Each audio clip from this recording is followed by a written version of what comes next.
Okay, abali kusakata vibes bampita DJ Senior B da Remix Wizard okubanga nkuletera ensonga of course ngali ziri awo nyinyini wozetagira amanyi ga mugongo yali ku kamera ate wetuli wano ekitala kitundu kiri ku luguudo lwa Entebbe olugende Bulaaya luguudo lokaloko luli verified okutambuza abazungu oluguudo lokaloko luli verified okufuluma nga luyita ku nnyonyi luno olw'Entebbe tuli wano ekitala tugenda kwogera ku nsonga ezikwatako nga gwali eyo nga oba oli awo obonaabona ekigambo kubonaabona bankozesa kinene nnyo ng'oli awo oyagayaga okumanya Mukama Katonda kati manyi ga mugongo ekikutuuza mu kkapa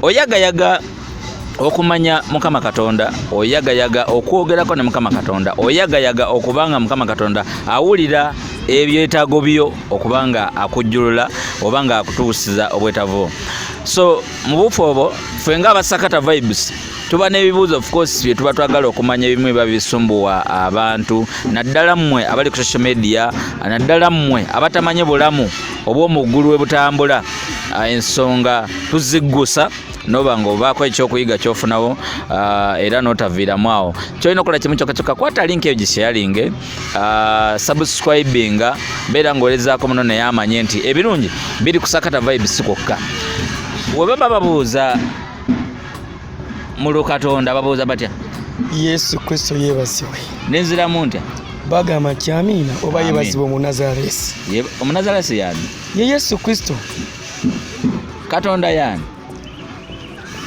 Katonda mwoyo mwerere talina mundi tusanisa okulaba nange sanisa basika nze bampita DJ Senior B kusakata vibes nze Pastor Robert Subi kyakiki Jesus is alive Entebbe Ministries Jesus is alive Entebbe Ministries ekigambo ministries munaye nze nali sikitegeera nkiraba nnyo kumanya ga church ku bitabo bitukuvu nali manyi ba ministry ngola ministry of sports ministry of what ministry ekitegeeza kangambe ekintu ekigwamu ebintu ebingi oba sectors enyingi oba departments enyingi otuzikunganya wamu kifuka ministries kati mu church emwe ba ministries nyingi church mu ministry y'abavubuka y'abafumbo ministry number y'abaana ministry number abakadde ministry number hospital ministry abagenda mu malwaliro kubuli enjiri mu malwaliro ministry number abagenda mu makomero okutuusa ekigambo kya Katonda eri bannaffe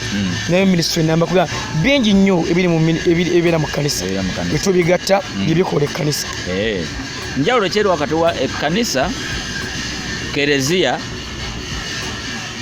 oba waliwo erinnya eddala amannya kugamba twagagatta kereziya egwa mbannaffe Abaroma ate kanisa ogisange no Pentecost Pentecost be baliwo aba Pentecost be bantu kangama ebiseera ebisinga abakirize nnyo oba abakirize nnyo mu bintu kangamba eby'omwoyo ennyo ate bali bwayogedde abaki abeeroma abanaffe sijja kubagendamu bebaki bebakatoliki abeeroma bebakatoliki nange nali mukatoliki nobaki nenvaayo nobula saabula yendaba omusana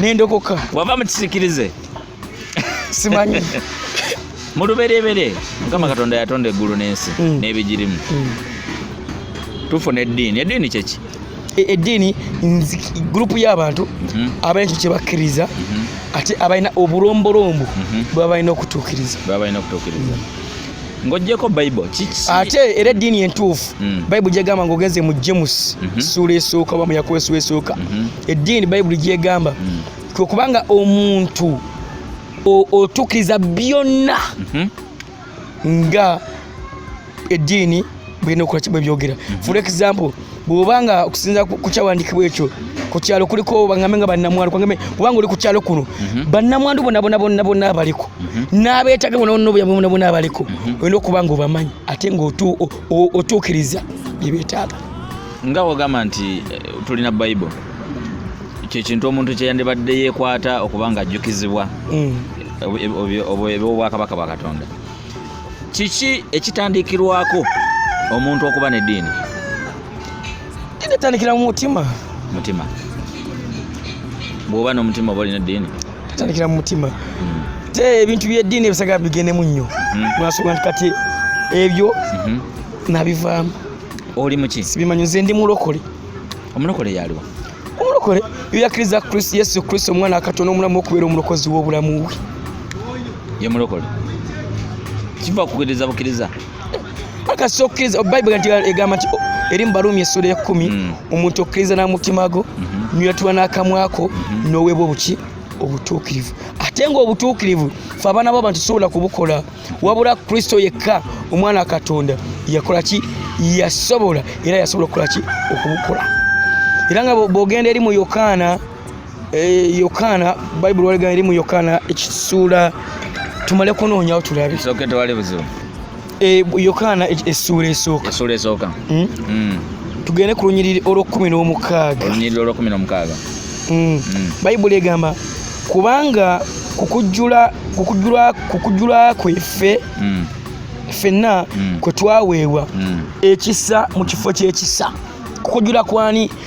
Kukujjuzibwa kwa Kristo. Yes. Kubanga ye yajja mu nsi muno ng'ajjuziddwa obutuukirivu n'obutukuvu bwa Katonda. Kitegeeza nti kati bw'abanga yajjula obutukuvu n'obutuukirivu, kati bw'omukkiriza ekyajjula mu ye, naawe ku lw'ekisa ky'alina akikuwa, akugabanyizaako. Bayibuli kigambye nti twafuna ekisa mu kifo ky'ekisa. Kati obulokozi gye butandikireyo. Era bw'ogenda mu Yokaana essula 3 nyirwa 16 bebaga nti bw'atyo yayagala ensi n'okwayo n'awaayo ki? Omwana we Yesu Kristo. Buli amukkiriza abe n'obulamu obutaggwaawo era aleme okukola ki? Okufa. N'atali mukkiriza gumaze okukola ki? Okumusinga. Kitegeeza nti obulokozi oba obulokola wewali ki? Wewali ensulo, wewali ensibuko. Amukkiriza abe n'eki? N'obulamu obutaggwaawo. Bw'okkiriza Yesu Kristo olina obulamu obutakola ki? Obutaggwaawo ku nsi kuno ne gy'eri mwene mu ggulu. Era n'ayogera mu Yokaana eyo essula ya 10 n'agamba nti nze kkubo, agamba nti Yesu agamba nti nze kkubo n'obulamu. Amina. Teri alituuka eri Kitange nga talese mwani mu ye. Kyova nga Abakristaayo oba Abakristaayo tugamba nti mu linnya lyani? Lya Yesu Kristo. Ye gwe mulyango ogulinkinga Katonda n'abantu. Kuba nawe okimanyi nnyo olubereberye Bayibuli egamba eri mu Genesis. Katonda yatonda abantu mu kifaananyi ki? Yali atwagala. Abaasooka kutondebwa yali Adamu ne Kaawa. Ebintu ebitagenda bulungi ne boonoona. Kale ate jjukira nti Katonda bwe yatonda omuntu mu lubereberye, ye Katonda ayagala nnyo omwana w'omuntu. Katonda okwagala kwe kusinga kuli mu muntu. Kale Adamu bwe yayonoona Mukama n'amugoba mu maaso ge, kitegeeza enkolagana eyali wakati w'abaana b'abantu ne Katonda direct yakola ki? Yaggwaawo. Kuba tulaba mu ssuula ey'okusatu abawazi punishment wegenda egindi wegenda eri abagobye ne mu lusuku.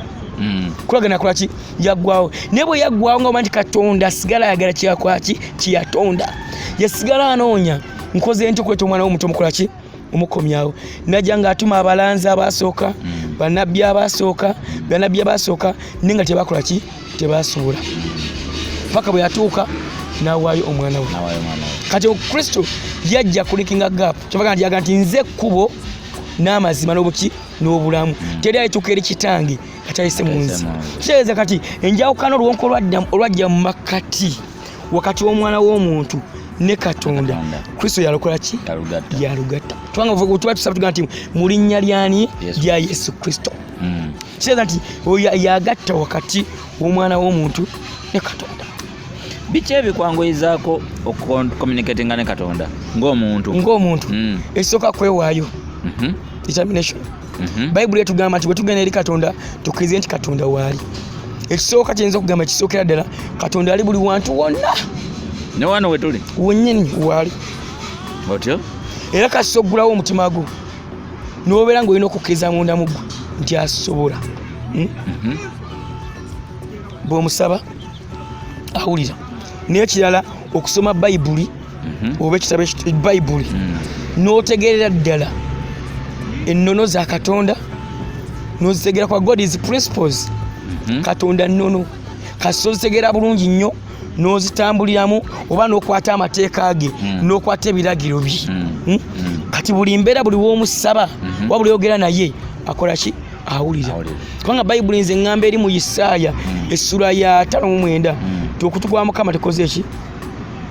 Katubikuleyo. Saagala kukugaba bitatuuse. Isaaya essula ki? Essula ye kiki? Essula olunyiriri? Essula ye chapter. Essula ye chapter. Olunyiriri ye verse. Olunyiriri ye verse. Tabule embaga. Bayibuli egamba nti tuli mu Isaaya essula 59. Tiraba omukono gwa Mukama teguyimpa wadde n'okuyinza ne gutayinza kulokola, so n'okutuukwe tekumugadde n'okuyinza ne kutayinza kuwulira. Abategeeza ki? Kitegeeza Katonda awulira. Kisemala njagala okuddamu kiri Katonda alina amatu era akola ki? Awulira. Lwakuba nti ebibye bya mwoyo wadde gutuuka buli wamu. Amatu ge tegamugadde era gawulira buli kimu. Ne bwe tuwona saa zino awulira. Kitegeeza Katonda akola ki? Awulira. Kasi otambulira mu kigambo ki n'okola by'ayagala awulira. Olina woyogedde awo ku Bible za bika bimeka? Bika bingi nnyo naye nga eyasookera ddala bagiyita King James Version. Manyi ga mugongo nakugamba King James Version eyo njimanyi yasookera ddala azinenda zijja ziva muli mu Bible mulimu endagaano empya n'enkadde. Osinza ndagaano ki? Bible anze yasinza zonna kubanga byonna kyonna kigambo kya Katonda. Endagaano enkadde ye twako ndagaano ki? Empya. Ebyayogerwa mu ndagaano enkadde, endagaano enkadde erimu of promises, erimu of prophecy. Kati n'osanga nga ebyayogerwa mu n'obulaguzi. Kati n'osanga mu ndagaano empya bikola ki? Nga bituukirira. Kitegeeza tusobola kwangugana nti nzikiriza mu ndagaano enkadde, esikiriza mu ndagaano empya. Byonna bikwata wamu kubanga kyonna kigambo kyani? Kya Katonda. Kubanga Bayibuli egamba eri mu Hebrews 13 Katonda takyukakyuka. Nga bwe yali luli n'olwaleero n'ejjo paka emirembe gyonna balikola ki? Bwalibeera. Enkola ze zizikyuka naye ye nga ye takyuka. N'ekigambo kye tekikyuka. Kitegeeza nti Katonda w'endagaano enkadde, Katonda w'endagaano eki? Empya. Lwaki nkubuuziza endagaano enkadde n'empya? Temuliimu nnyiririzi kontana? Kubanga waliwo abazikozesa. For example kanjogere ku mbizi. Maanya alya nnyo embizi talina buzibu. Nti mu ndagaano enkadde bagamba tolyanga ng'embizi. Mu ndagaano empya bagamba ekintu kyonna kimaze okusabirwa tekirina kigaana, tewali kigaanibwa kulibwa. Ne bakaboza eri okufa obufi ne beeyawulamu. Waliwo abakkiriza eri olw'okuba egaana embizi, ate waba abakkiriza eno olw'okuba ekkiriza buli kimu kiweeredde omukisa. Nze Bayibuli eyange bwe ngisoma eri mu Timoseewo egamba nti byonna bigenda kukola ki? Nakutukuzibwa. Timoseewo ali mu ndagaano mpya nti byonna bigenda kukola ki? Nakutukuzibwa. Bye bimu ku Kristo, bye bimu ebintu Kristo bye yajjawo nga ffe abaana abantu tubikola ki? Tubisobola. Kati abisobola kisa kyamuweebwa. Era saagala kugendayo nnyo kuba ebiseera ebisinga waliwo ebintu bingi nnyo abantu nga tebabirya naye ng'oli abamu nga tebabirya olw'ensonga zaabwe nga si lwa ddiini olusiijasi naye ng'olw'ensonga zaabwe. Okay, tuli kusakata vibes, tuli ne pasa kuva mu Jesus is Alive Entebbe Ministries Kitala. Biki ebiremesa abantu ba bulijjo okusemberera Mukama oba okwogera ne Mukama? Ekisinga enkola yaffe tukolamu ebintu kubanga Bayibuli tusomera olulimi lwa Isaaya 59 egamba nti okutu kwa Mukama tekumugadde n'omukolo gwe teguyimpa wadde, naye obutali butuukirivu bwaffe oba ebibi byaffe bibeetera Katonda okuggala amatu n'okuyimbayo omukono gwe. Asanje oza nkikuzeemu ekibi kyaffe kubanga Bayibuli kuba kuva kuno Adamu lwe yagwa abantu mu kibi ndwakola ki? Twazaalibwa. Kati ebibi byaffe kati ate ebibi byo omwana w'omuntu aba alina ekibi oba zi weakness. So kale ekiyinza okukuuma omuntu okuba nti Katonda aba asobola okuwulira okutambulira mu kwenenya. You ask for forgiveness from God. Kuba omuntu bw'okola ekibi naawe okiga nti kino kyenkoze kibi asa katonda enkuba oluyika nenenya sina musango katonda talina kintu kyatasonyiwa kasisa weenenya nga kijja ku ntubo y'omutima gwo tewali kibi katonda kyatasonyiwa. Bayibuli etugamba mu Yakobo essula ya 5 nnyirwa 11 nti ekisa n'okusaasira biri eryani eri katonda. Kituufu oba oyonoonye naye katonda kasita omusaba n'omugala taata sonyiwa ng'ojja ku ntubo y'omutima gwo ngera wulidde akikkutteko katonda asonyiwa. bwe wetegereza ensi nga bweri tugereze wano mu Uganda abantu boolabako ku nguudo tubatugaze bateeke mu kitinga ekyabalalu oba bamasikini mukama babalaba bonna abantu ba katonda era bonna abaagala. lwaki mukama baleka mu bulamu obwo olowooza? kyenzoga nti katonda kasokera eri katonda bonna abaagala. Ekyetya katonda obbaagala abantu abo balimu omwoyo gwa katonda. Era tekyalibadde kituufu omuntu okusanga masikini oba omuyisa masikini oba omulala ku kkubo n'omuyisa bubi kubanga kyalimu si yakola ki si yakyagala. Era olaba abantu ebiseera ebisinga bwe bafuna abantu ababakwatako bamaliriza nga bakoze eki bateredde bamaliriza nga bakyuse ne batereera kyekiraga nti katonda akola ki abaagala. Niko kugobelenga katonda talina muntu gwakyawo nabo banyinyi betuyinza okusanga kunogamba ono ali bikyona biki alimu omwoyo gwa katonda alimu God is soul. Twala si kirungi musanga ku kkubo n'omuyisa bubi n'omukolotya pastor oli mufumbo? Siri mufumbo naye nga nsubira mu myaka egitajawala. Abapasita muwasa abakazi bameka? Olina okuwasa omukazi omu Bayibuli gwegamba. Bayibuli erere nawe yogerera nti muzaale mwale. Ozaamu omukazi omu tozaala mu 10 yonna. Kubanga bogera mu Bayibuli balinanga abakazi 10 n'enkumi. Kati ngaani gomanyiyo? Mwebali omwo. Ngaani gomanyiyo? Nyinza okuba nze ndi mufumu mu Bayibuli naye nga mwebali tubasomako. Mubasomako. Bakingi Solomoni balinanga abakazi bangi. Ekyo kintu baki misinterpreting. Ekyo kigambo ekyo. Naye nga batugenda butudde wali olubereberye katonda yatonda Adamu n'amala amuteeka wali. Bayibuli kati katonda n'abanga byonna byatonze birungi naye nga Adamu alina kyakola ki kyabulako n'amutondera ani Kaawa yatonda atya yatonda omu yatonda bakaawa bangi kitegeeza nti omusajja omu n'omukazi atya omu yenteekateeka ya katonda okuva olubereberye so si bakazi bangi. Omufumbo asobya ddi mu ekkanisa? Sitegedde bulungi. Omufumbo asobya ddi ekkanisa? Asobya ddi ekkanisa? Kasi osula endagaano. Endagaano y'obufumbo? Tulaba pasita balina basajja abakazi abangi. Abo bamanyi gye bakijja. Gade pasita asumba endiga 10 Kituufu. Nabo bamanyi gye bakijja. Nze nkubidde Bayibuli kyekola ki? Nkubidde Bayibuli kyeyogera egamba omusajja omu mukazi omu kati eby'abaana b'abantu byosi bikola ki sibimanyi nnyo. Eby'abaana b'abantu sibimanyi nnyo. Bayibuli eyo terinaamu empapula eza bulamu. Olinawo lw'omanyiyo? Simanya nti mpulira bagamba luno lunyiriri lukyamu. Nze nagambye Bayibuli gy'oyagala ng'ejjudde bulungi nnyo genda ku King James Version buli nyiriri oyagala mweruli. Nze nkuwa kyensoma sijja kuwa kyesasoma kwanze nkuwa kyensoma neraba nakalanga abaana Bayibuli ez'Oluganda zaba mu King James Version. Ebyo nyiririzibulamu bisinga mu Bayibuli zino ez'Oluzungu ezijja translated. Bayibuli eyogera ddi ku bapasita ne bannabbi ab'obulimba? Bayibuli eruga nti tuli balabira ku bibala byabwe. Ebibala byebiruwa?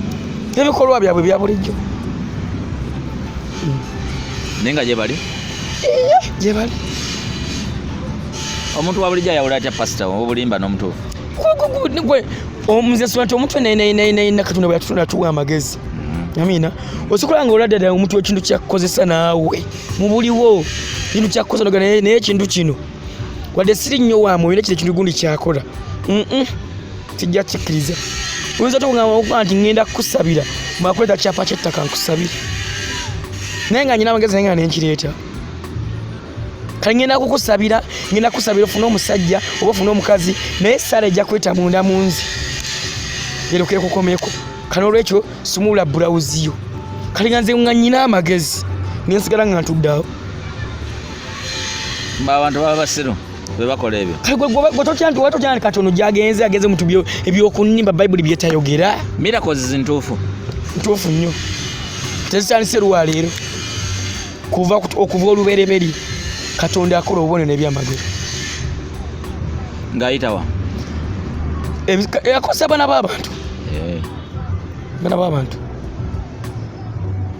kubanga ku nsi kuno omuntu yafunako chansi Katonda yafunako chansi n'agibeerako mu mubiri ye Yesu Kristo we yafuna ku nature ze ebbiri ng'alimu nature y'obwa Katonda 100% ne nature y'obuntu 100% kuba Katonda yafuna chance. Okay, toyanza nnyo abali ku Sakata Vibes. Oba olina kyagala okuteesa okomentinga mu comment box wansi oba ka tujja bufuna. Towerabira subscribinga weereza munno link yo naye alabe amanye ebintu bino engeri gye bitambulamu. Olabira ku kimu omuntu mu kyaki nti kati ono aliko omwoyo? Ekisooka omwoyo wa Katonda teyekweka. Kiranga kimu ky'obudde okumbuuzako nti bano bagunja ab'obulimba nabakira bakye ebibala by'omuntu byose ebisinga biri mu sekendinga oba kanga bibala tuba ebikolwa bye n'ekirala Bayibuli egamba nti omwoyo gukeberebwa mu ki mwoyo bw'oba nga gwe oli musajja oba mukazi wa Katonda omutuufu obaako ekintu ekyenjawulo esooku kyengamba kayinza obanyinza okukata kaditekita wosobola okutegeera nti ono aliko ekisa kya Katonda oba omwoyo wa Katonda obuno tannaba wosobola nnyo okutegeera bulungi nnyo kubanga ebiseera ebisinga abantu obesayo mubana balina spiritual eyes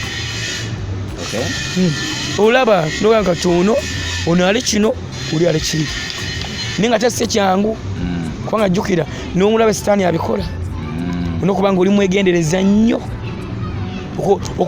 okoperatinga mu nsi ey'omwoyo oba spiritual realm nokuba nga oli very very careful. Okay. Awo nyewe njagala okubuuliza mulina bapastors mulina oba basumba mulina ennimi ze mwogera nze ngaze sizimanyi shankara bababa tsobaba tsabarubaba nnimi kyezo ezo nnimi kangambe bwe bumu ku bubonero oba omwoyo omutukuvu bwagaba bwabera ng'akoze eki nga se pasa buli ayogera olulimi ebigambo ebyo mwoyo abase mulimu abazi abamu bakola katemba mulimu sijaga nga bwokyogedde kivudde mu kamwako abamu bakola katemba kivudde munda shankara bababa salama basaka mulimu ababikulaminga naye nze kyemmanyi kyawandikibwawo ennimi ezo okwogera ennimi kirabo it's a gift wenkugiddemu wali tubanga nkuddemu noga nti abamu bazikola ki bazifojinga ennimi kirabo nga bula omuntu waga nti oli alina talenti ey'okusamba omupiira oli alina talenti ey'okuyimba ennimi kirabo kigabibwa bugabibwa omwoyo wa Katonda the Holy Spirit. It's the gift of the Holy Spirit kibaita speaking in tongues yazigaba aye ennimi ezo era n'abaziweebwa zirimu ebika mulimu ennimi ezisinza mulimu ennimi ezisaba ate mulimu ennimi ezirwana entalo.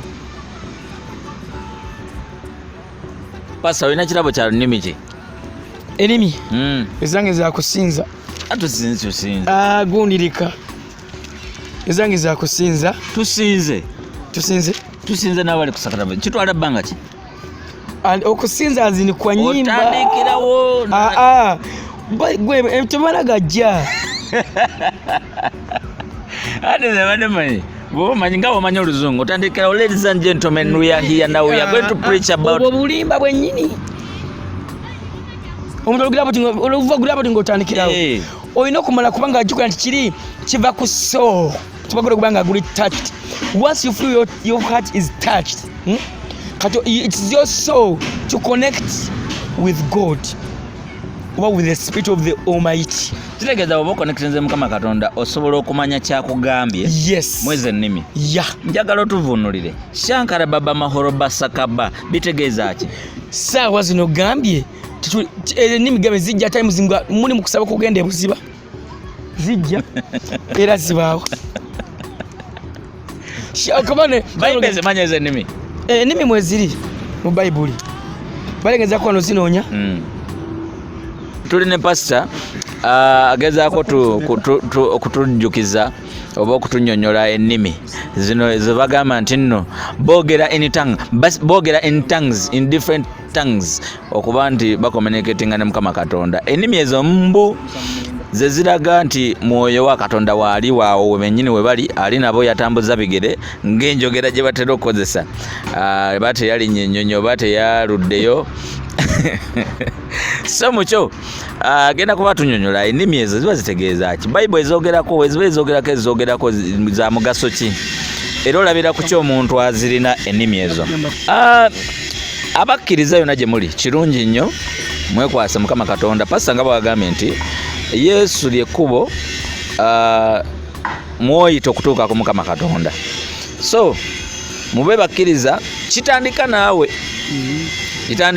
nakusooka kuba mukkiriza then okubanga osobola okubanga Mukama ajja wooli nakukwatako oba nayanukula ebyetaago oba obwetaavu bo oba ebizibu byo. So mukyo temulinda gundi kusabira, sooka weesabire. Bwe weesabira beera gwe mwennyini jjayo omuntu ow'omunda ogezeeko okwogera ne Mukama Katonda, then awo ekintu kijja kusoboka. Pastor ofunyeewo agamba ki? Tulabeko mu Bakolinso ekisooka essuula e14 tutandike ndowooza ku lunyiriri olw'omwenda tulakoma ku lunyiriri olw'14. bwe mutyo nammwe bwe mutategeera mu lulimi eddoboozi eriwulikika amangu ekyogerwa kinaategeerwa kitya kubanga mulyogerera mu bbanga. Owulidde? Mpozi waliwo mu nsi engeri z'ennimi bwe ziti, so si wali ngeri eterina makulu. Kitegedde ndowooza kyenkuddamu akanyira kumi kagambe kitanda nti buli lulimi olwogerwa ezo ennimi ezoogerwa zina maki? Amakulu. N'amakulu ago gasobola kutegeerwa gwe awereddwa ekisa ekyo yasobola kutegeera ki? Amakulu g'olulimi kye olwo. Nga bweyogera Oluswayiri muno n'alokola ki? N'alutegeera. So nezo ennimi entuufu ezaddala bwe zoogerwa zitegeerwa. Era ebiseera ebisinga kwetwengera ngenda kuddamu ekibuzo kingina 11. Kale bwe simanya makulu ga ddoboozi ndibeera nga njobojja eri oyo ayogera, n'oyo ayogera alibeera nga ajobojja eri nze. Bwe mutyo nammwe kubanga mwegomba eby'omwoyo mwagalenga okweyongera olw'okuzimba ekkanisa. Kale ayogera olulimi asabenga ategeezenga. Kitegeeza nti ezo ennimi ozoogera gamba nti ziweebwa kisa kya Katonda kyennyini. Kitegeeza nti mu kuzoogera nga zibadde zeggambe nga bwagambye nti abamu bapange mu kuzoogera entuufu mwabo bennyininyini ekibiina ekiba kyogedde wabaawo ate abaako ekisa ekizivunula naye nga si mu magezi ge. Mwaka kadde kennyini kubanga olulimi lunakukola ku time eyo. Kale kubanga tazivunudde onootegeera oti Katonda kyakugambye. Kati oli avunula alina okubanga ate abeera ate yeye abeera under the control of the Holy Spirit. Ekitegeeza kibabo ekitu nti Mukama bw'ajja n'akussaako amaanyi agayogera mu ezo ennimi n'oli agamussaako agazivunula assaako omuvunuzi era yes azivunula nga bagamba kati ono bw'alwogera ng'oli addamu mu lulimi lwemukola ki lwemulwomanyi ekyo nga kyo bwezi ennimi zikola ki bwe zibeera. Tuyongera kanyina ke 13 kyayogera olulimi asabenga ategeezenga kubanga bwe nsaba mu lulimi omwoyo gwange gusaba naye amagezi gange tegabala bibala. Kale kiki n'abasabyanga omwoyo era n'asabyanga n'amagezi nayimbyanga omwoyo era nayimbyanga n'amagezi. Kitegeeza nga bwe nagambye nti zino ennimi kiva ku mutima gwo connection gye gwina ne Katonda wo ennimi bwe zijja era ebiseera ebisinga ennimi ezo nga zizze gwe ababyogera you cannot control yourself. Nze njoga kuzirya ennimi ezaddala eziriko amaanyi you cannot control n'okwata omumwa bwoti omaliza mu mugutadde ng'owulya ekimu ekikuliko bubbles n'ofuluma n'obyogera nga bwe biri oba obyogera ne nga amagezi go gasobola bitegeera kujjako oli aweeddwa ate ekisa kibivunula kugakagambye nti ebirawo bikola ki byawukana naye nga mu kanisa ya Kristo ebyo byonna birina okubaamu ekanisa erina okubaamu akavuyo. Awo njagala okubuuliza wayogedde kavuyo lwaki kyakizabalokole ezisinga obungi okubuulira kuba waggulu nnyo sijja kukozesa kigambo nti muleekaana era okyogedde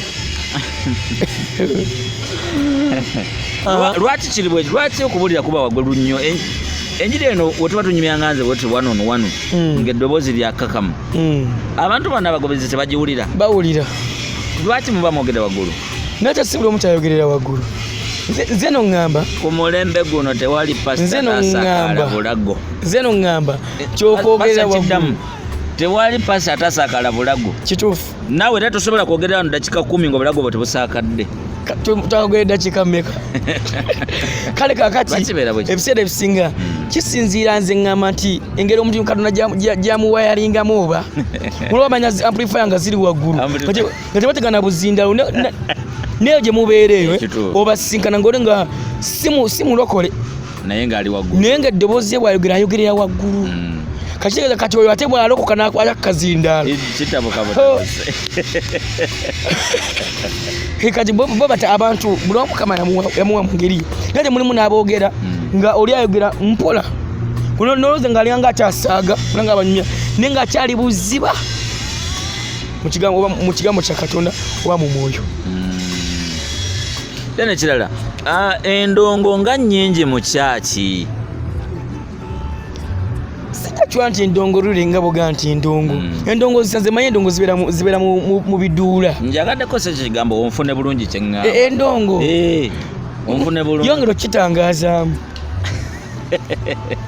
endongo yakyo kati eringa endongo ezibeera ku bivulu mubulana kuleeta civic events yaba asabula ku njiri azini mu kkanisa oba ku crusade ebiyombi ku crusade yekyemanyi ku crusade emizina gina kwanga giri waggulu kubanga message reaching everywhere nate mu kkanisa nze nsuubira nti mu kkanisa emizina gina kubanga fefeka abaliwo fe tuteekeddwa okuba nga tuwulira nze bwentyo bwensuubira. Kakodyo kyakali mu kusaba ekiro ku Friday tewaliwo kakodyawo kyebayita overnight eriko lunaku Friday teriko lunaku ati kyaki zisinga zikola Friday ekiro abantu kangao baŋŋambe nti we bakikwata naye overnight teriko lunaku. Lwaki musaba ekiro? Omuntu osaba obusana ogana kati kampite mu kiro ekyokusaba kuba ne bayibuli ekyogerako amina nti bamukisa basula mu nnyumba Mukama nga bawanise emikono kikati okusaba ekiro si kalombolombo omuntu okusaba kusaba tekuliko ssaawa omuntu weyakala okola ki woyogera ne Katonda wo nso kubanga emisana nasibye ndi bize nnyo nekyo neŋŋamba nti ekiro kasinyira ka overnight kankikole mu nnyumba yange nja kwegalira mu nnyumba nsabe ekiro kiramba nyina sokanze njagala okutegeeza Katonda wa. Okay. Yeah. Akukoyogedde kansanyisiza. Waliwo wayogedde n'ogamba nti nno Mukama ali buli wamu. Katonda ali buli wamu. Ne wano wetuli. Kyaki ya mugaso ki? Church yalibadde ng'ekkuŋŋaaniro. Omanyi there are 3 types of churches. There's what we call church the soul, church the congregation, and church the building. Kati gwobuuza church ki? Twawuliremu zonna sizitegeera mbadde sizimanyi. There's church the soul. Eyo yerwa. Ye mwoyo nze gwe nina. Yes. Eyo kanisa. Wenkomendikitinga ne Mukama Katonda. Eyo kyaki? Then church the congregation. Be bantu ng'abooluganda nga bavuddeyo ne bakuŋŋaana wamu. Kati nga tuli wano abana ne tunumya ku Mukama Katonda ne tumwogera naye. Then there's church the building. Byebizimbe bikola ki? Ebikuŋŋaanirwa. Kati gwobuuza church ki? Waawo omugaso. Omugaso byonna bya mugaso n'ogwo omugaso kuba naye nga bisiŋŋana. Omugaso eri omwana w'omuntu eriani eri Katonda. Waawo omugaso eri Katonda n'omwana w'omuntu. Ogamba nti no w'obeerera wano lazima olina okwogera ne Mukama. Katonda ali more interested in church the soul. Omwoyo. Gwe mwoyo gw'omwana w'omuntu. Tolanga w'obeera omutima gwo gwanguli directing era bulungi. W'obeera wonna you can communicate unto your God. Bible nawe yogerera ku biweebwayo oba ekimu eky'ekkumi oba bulungi bingi nnyo. Egamba kya limit ki erina okuweebwayo mu kyaki? Azini kali byawuligezako byawula mu gambe nti no tojja mu kyaki nga tolina mutwalo, tojja mu kyaki nga tolina 15. Ebyo bazininga kiweebwayo bakimu kya 10. Simanyi bulungi kubanga byawukana. Ekimu tithe ekimu eky'ekkumi. Ekyo ne Bible bona bakimanyi bulungi. Nange nkimanyi naye sitegera muwendo kyo guweebwayo. Ekimu eky'ekkumi, that is 10% of somebody's profits. Kaŋŋambe olina ekibanda kyama tugambe nnunda mbizi era oleesa embizi business manyi ga mugongo gyakola alina okumanya byakola. Tugambe nnunda mbizi. Mukama nyambye embizi zange tezifudde n'entunda embizi 5 nenfuna obukadde 6. Kitegeeza kaliwe ku kimu eky'ekkumi otunze embizi zo 5. Embizi zino mu kuziteekawo zalyanga wazigula capital zina expense gye zatwala. Kati kwata byakozesa ku mbizi zino wabiwandiikanga olina records accountability. Kakitegeeza jjayo ekitabo kya accountability olabe ssente ziwateeka mu mbizi zino zikwata oziggyeko obukaaga oyo capital. Kakitegeeza gasigaddewo ge magoba. Kati amagoba agasigaddewo sigaddewo emitwalo 8. Kati tugambe amagoba ago ga emitwalo 8. Kitegeeza nti ekimu eky'ekkumi Katonda kyakwetaaza ekiri compulsory mu maaso ga Mukama gye emitwalo 8. Kyo kiri compulsory. Kati then eno offering oba ekiweebwayo kola ng'omuntu wo oba omwoyo gwo engeri gyekoze ki gyekuluŋŋamiza. Kyo tekiriko gamba nti toleeta binusu awandawa nti wadde wansumbuwa nnyo nedda taata. Nyinza okuba nga mundamu ze mpuliddeko ekinusu kya 5 kitegeeza value gy'owa Katondawo bwotyo bw'oba okola ki bw'oba owaayo. Oba olaba Katondawo osanga kumwambaza na kimu na nusu 5 gw'oba oleeta. Oba osanga kumwambaza na nusu mutwalo gw'oba oleeta. Kama tulina levels kweki kutuli. Pasa njagala kuta naye nga njagala tumalirize. Muntu kika kyalina okujja mu kyaki? Omuntu yenna malaya, omuntu yenna, omubbi, buli muntu ali ku nsi kuno, omunywi w'enjaga, buli muntu ali ku nsi kuno Katonda tasosola mu bantu. Era naffe fenyina abaana b'abantu tatukkiriza kupima, tatukkiriza kusosola. Kyekyaleresa omuntu mu kyaki? Mu kyaki kumanya Katonda we. Teri yabajja okwekweekayo tubamanye nti abo basabi naye nga mu bikolobero nambemu. Kati ekyo Katonda yayinza okukimanya nti ono however much azze naye omutima gwe guli bwe guti. Kubanga Bayibuli egamba Katonda atunulira mu ki? Katonda atunulira mutima, tatunulira mbala. Kati fe abaana b'abantu tutunulira ku mbala ogundi anyumye naye nga omutima kyekiri mu mutima kaliye Katonda atunulira mutima kitegeeza nkati abo abantu ababazze bonna Katonda yamanya emitima gyabwe kafe tulina kubaleka ne bajja mu kanisa kale Katonda yamanyi ngeri wajja batusa kubanga ekkanisa gitwale ng'eddwaliro mulimu abantu abali eyo wabweru nga boyogeddeko bonna ng'ebintu bye bakola bami nabo tebabikola tebabyagala mulimu n'ababikola nga tomanyi tiwaki babikola nga oli agezaako nokirwanako akiveeko nga kigaa kimusindikiriza kubanga ebiseera ebisinga ng'abamu bali under forces neolumu bali under forces abantu abamu nga bosanga nga bisanika bijja biva mu families biva mabega nga bijja bimusindikiriza nga naye takyagala kale nga sewe nga talina buyambi mu nsi alina okudda eri omutonzi we yamutonda amwegayira mbwe Mukama nnyamba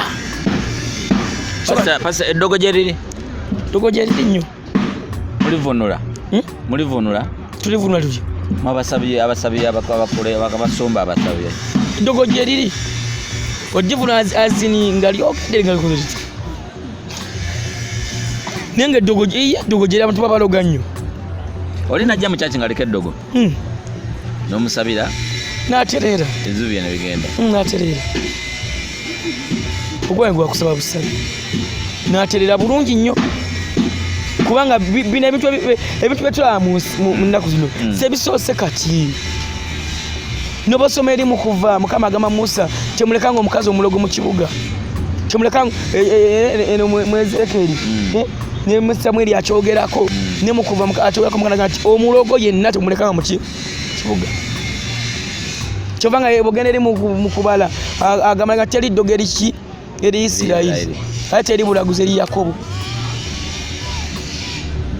ate bana oyogedde kya Isirayiri nenzijukira tutambulira manyi twabali eno mu nsi eno tutambulira mu bintu tulaba abantu buli omu galina endowooza ino tunulira ensi n'ogamba Mukama Katonda wandibadde okwata ku bantu bo omuntu n'agamba nti ebbaluwa Bayibuli eno amabaluwa agalimu bagawandikira Bakolinso Baepisikoopi Baisirayiri lwaki mugasomera ab'e Kampala wano Uganda ebyo ebiro byagwawo Katonda bwe yajja olubereberye mazima gali gamu nti olubereberye Katonda yali amanya ensi emu yokka Isirayiri kiwoze chosen nation olaba nnyo nga sinkanye Ibulayimu kuva olubereberye essula 12 paka essula 15 oluna Mukama yogera ku Isirayiri amina bagamba Ibulayimu ndi kujjamu eggwanga ddene ndikola ntya Katonda yali amanya abantu batya bamu bokka ba Isirayiri naye okujja kwa Yesu Kristo Isirayiri bwe tategeera kya muwendo kye yali ayina Yesu Kristo bwe yajja mu nsi amina n'agulira Katonda abantu bonna ffenna tukolaki netusembezebwa tubanga waliwo mulimu aba Jews ne ba Gentiles Abajuzi be bali Abayudaaya original ddala bannakabala be Bajuzi kale ba Gentiles yeffe Katonda bwe yakwatirwa ekisa oluvannyuma lwa Isirayiri be ba Gentiles. Okay, pasa tuyanza nnyo tuyanzege nga tonagenda lwakuba omusana wano guntabukidde naye kirungi nnyo tusaba okasukeyo essaala awo betwagala osabireko waliyo abalaba Sakata Vibes nga bali emitala w'amayanja tebali mu Uganda bava mu Uganda bagenda kunoonya bulamu bulungi kunoonya kyakulya kunoonya kyakulabirira famire zaabwe kunoonya mbeera bwebabeezawo bulamu bwabwe then osabire Uganda yattu embeera erimu nawe nga pastor giraba lwakuba mmwe mwenyekera President Museveni akyafuga eggwanga naye waliwo abaagala entebe balaba afuga bubi ebyo byonna eno byogerako then yes tewali bukulembeze bufuzi tewali bufuzi butava eri Katonda tomanya n'oyo gwe baleeta Katonda ayinza okuba yamuleeta ajjeko oli ng'obuddewe buweddeko Mukama Katonda asabira omubbi asabira ne gwe bagenda okubba kakati